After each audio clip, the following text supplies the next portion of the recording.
अनुसूचित जमाती म्हणजे एसटी यांचं 7% आरक्षण आहे. त्यांना तुम्ही 15 जागा दाखवलेत. तुम्ही कुठल्या आधारे ही जाहिरात दिली आहे? मागच्या सगळ्या जाहिराती मला दाखवा.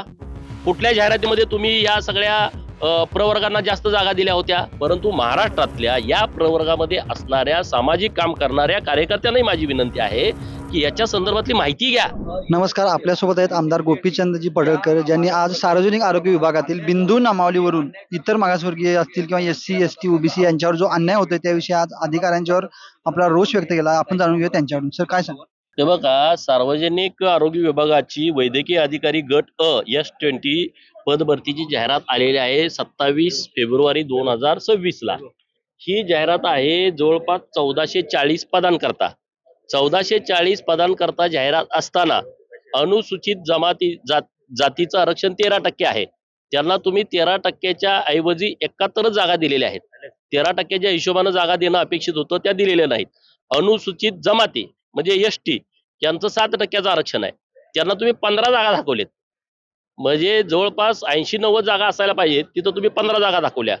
FIJNT विमुक्त जाती जमाती अ, ब, क, ड यांना एकूण 11% आरक्षण आहे.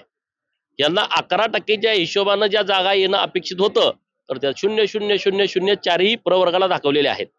आता असं कसं असू शकतं की विमुक्त जमातीच्या सगळ्या प्रवर्गाचं जागा अतिरिक्त होऊ शकतात? असं होऊ शकतं?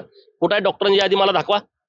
भटक्या जमातीतल्या एवढ्या अधिकाऱ्यांच्या, आदिवासी लोकांच्या मला अधिकाऱ्यांची यादी दाखवा ना. तुम्ही जागा किती 15 दाखवलेत.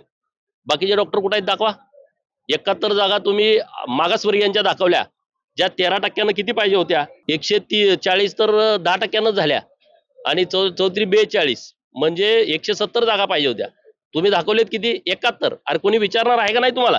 ओपन मध्ये तुम्ही 864 जागा दाखवता. कशा काय दाखवले ओपन मध्ये 864 जागा? याची शहनिशा झाली पाहिजे. तुम्ही कुठल्या आधारे ही जाहिरात दिली आहे? मागच्या सगळ्या जाहिराती मला दाखवा. कुठल्या जाहिरातीमध्ये तुम्ही या सगळ्या प्रवर्गांना जास्त जागा दिल्या होत्या म्हणून त्या अतिरिक्त झाल्या? हे सगळं समोर आलं पाहिजे.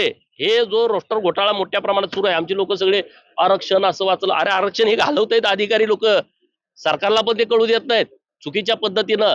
हे सगळं जागरूकपणे आपण सगळ्यांनी लक्ष देण्याची आवश्यकता आहे. आता जो डॉक्टर नोकरीला लागेल तो 58 वर्षांनी रिटायर होईल. किती वर्षाचा अन्याय झाला हा? 30 वर्षाचा अन्याय झाला. एखादा तरुण पोरगा आहे 23, 24, 25व्या वर्षी लागला नोकरीला. 25, 35, 45, 55, 33 वर्ष तो नोकरीला लागणार. मग ह्या पोरावरती अन्याय होईल का नाही? आणि म्हणून या विषयावरती मी सभागृहामध्ये पण आवाज उठवतोय. माननीय मंत्री महोदय यांनाही भेटतो, माननीय मुख्यमंत्री महोदयांच्या निदर्शनास आणून देतो. परंतु महाराष्ट्रातल्या या प्रवर्गामध्ये असणाऱ्या सामाजिक काम करणाऱ्या कार्यकर्त्यांनाही माझी विनंती आहे की याच्या संदर्भातली माहिती घ्या.